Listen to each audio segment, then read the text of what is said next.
Graffiti has always been more about paint on the wall. It's about respect, reputation, and sometimes territory. And when those things get crossed, the beef doesn't just stay on the wall, it gets real. Today we're diving into rivalries that shaped graffiti culture. Some started as simple crossouts, others exploded into documentaries, lawsuits, and even legends that still echo today. Cap versus New York riders. Now we're going to head back to early 1980s New York City. The subway was the heart of graffiti, covered in burners, big colourful masterpieces that could take hours to paint. Enter Cap, a relentless graffiti bomber. Fast throw-ups, quick tags, always chasing fame. But Cap earned his reputation for one thing, going over other riders' masterpiece. If you spent all night painting a burner, Cap would hit it with throwies the next day. In graffiti, that's the ultimate disrespect. This wasn't just a rumour either, it was captured on film. The legendary documentary Style Wars showed riders calling Cap out. Dondi and others confronted him, accusing of violating the code. But Cap didn't care. For him, it wasn't about style, it was about dominance. His name over yours meant he won. The result? Tension, fights in train yards, and an endless debate between bombers and pieces. Quantity versus quality. Cap became graffiti's ultimate villain, but also a legend. And because of him, the culture solidified one of its most important unwritten rules. Sane and Smith, Brooklyn Bridge. Two brothers, Sane and Smith, decided to take graffiti to legendary heights. Literally. They scaled the Brooklyn Bridge and painted a massive tag across one of its towers. It was historic.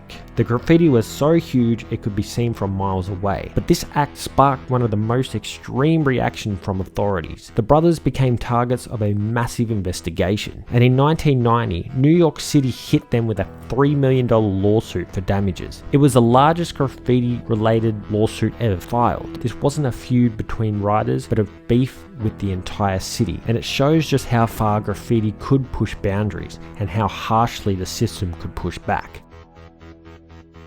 5 Points versus Gerald Wolkoff. Imagine a place where graffiti isn't hidden in alleys or train tunnels, but celebrated out in the open. That place was 5 Points in Queens, New York City. For years it was known as the Mecca of graffiti. Riders from all over the world flew just to leave their mark on this massive wall. The old factory building became a living, breathing museum, layered in colours, wild styles, and pieces that turned a gritty industrial block into a landmark. But behind all the fame, there was a ticking time bomb. The building's owner, Gerald Wolkoff, had been planning to redevelop the site into luxury condos. To him, 5 Points wasn't sacred. It was just real estate waiting to be cashed in. In 2013, everything came crashing down. Literally overnight, Gerald ordered the entire building to be painted white. Every mural, every burner, every tag, every piece erased in one brutal sweep. Artists woke up to find their life's work destroyed, years of history gone under a single coat of paint. The graffiti community was obviously outraged. This place wasn't just a place to paint. Over 20 artists sued Wolkoff under the Visual Artists' Rights Act, arguing their work had cultural significance and deserved protection, even though most of it had been done illegally. Shockingly, the artists won, and in 2018, a jury awarded them $6.7 million in damages. The case became a landmark ruling, proof that graffiti isn't just scribbles on wall. It can be recognized as legitimate art with real value. 5 Points was demolished soon after, and today condos stand where the graffiti mecca once was. Revoke versus H&M. Fast forwarding to 2018, H&M released an ad campaign shot in front of Brooklyn's handball court wall. But here's the problem. The wall featured a mural by the legendary Revoke. Revoke's lawyers sent H&M a cease and desist for using his work without permission. H&M countered with a shocking argument. Illegal graffiti isn't protected by copyright. That sparked outrage across the art world. Writers, artists, and fans called for boycotts. Social media turned on H&M. Within weeks, the company caved. They dropped the lawsuit, settled with Revoke, and even donated money to Detroit's art organizations. For graffiti culture, this was huge. It set a precedent that even illegal graffiti deserves respect. Brands couldn't just steal graffiti for ads anymore. Revoke versus H&M wasn't just beef. It was a legal battle that changed the rules of how corporations deal with graffiti. Kidult versus Marc Jacobs. Jumping to 2012, a French graffiti activist named Kidult had one mission: expose brands that exploited graffiti while profiting off the culture. Armed with a fire extinguisher filled with paint, Kidult hit the Marc Jacobs store in Soho,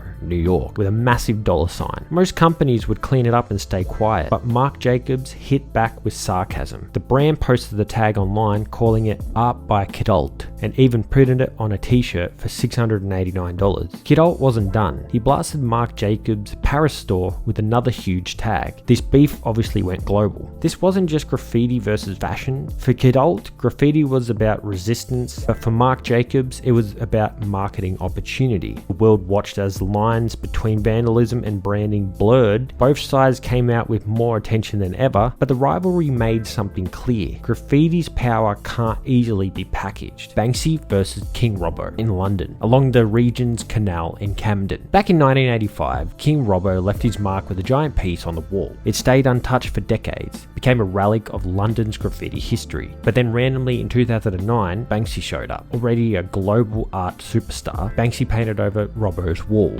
turning it into a clever image of a worker pasting wallpaper over the old letters. To everyday people, it was just another Banksy, but to graffiti writers, it was war. Robbo came out of retirement swinging as he fixed up his piece, crossed out Banksy's work, and launched Team Robbo. Suddenly, the walls of Camden became a battlefield. Banksy would put up something new, Robbo's crew would flip it the next day. This wasn't about two men, it was graffiti writers versus street artists, letters versus images, illegal graffiti versus gallery art. Channel 4's documentary Graffiti Wars turned the feud into national news. Tourists flocked to Camden just to see the battleground. But tragedy struck in 2011 when Robbo suffered a head injury that left him in a coma. He passed away in 2014. Even Banksy, his rival, sent a message of respect while Robbo was in hospital. This beef symbolized something bigger than two names. It became the defining line between graffiti and street art.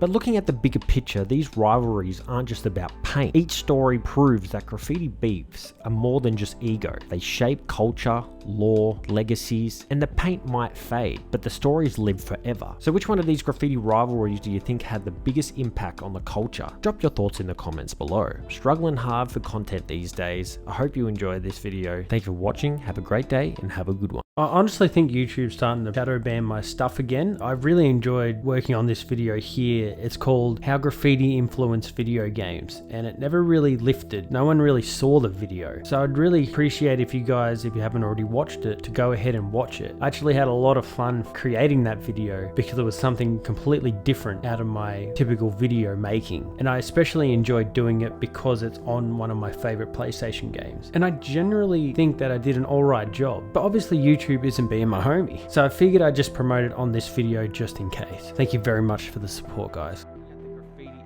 In that game at face value, you're really only mainly capping people with the W or putting up the W for the gang, and you can do that with just about anyone that you play as within the game. But the main person within the gang who is the graffiti writer of them all is Rembrandt, and there actually is a handful of missions that you have to complete in order to progress.